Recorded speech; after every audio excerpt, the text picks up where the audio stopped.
President.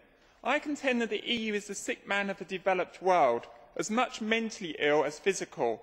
The EU leaders meet for another late-night supper, then to the drawing room for their usual game of economic bluff, while quislings put together some incoherent mumbo-jumbo communique.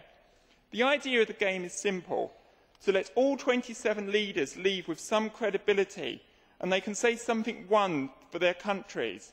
In the UK, we know the game as EU deception, a game our last 8 Prime Ministers have played in Brussels. The real losers are the people of Europe, who pay for this late-night folly. Some ex-players of the game, such as former Chancellor of the Exchequer Nigel Lawson, have now said it's time for the UK left the EU. Of course, he was rounded on by Europhile business leaders, coming out with the usual tripe of UK trade being affected. I wholeheartedly agree with his response on the BBC this week, when he called them economic illiterates. We know about these scaremongering stories during the single currency debate of the late 90s, when Nissan warned they would remove their investment from the UK if we didn't join the euro. Well, they didn't. In fact, they invested more. I suggest a new game for Thursday night called Reality, when Europe's leaders realise that their beloved Euro federal project has failed. See, it's that euro again. You mentioned the euro, you're scared.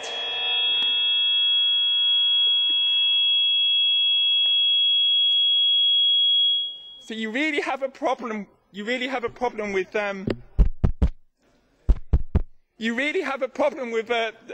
criticism, don't you?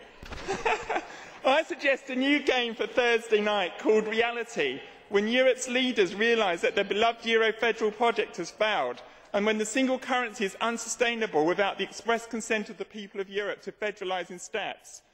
To understanding that the people of the UK do no longer wish to subsidise your pie-in-the-sky projects whilst they are suffering crippling cutbacks at home. I understand that the best treatment for mental illness is accepting the illness and accepting reality. I commend it to you.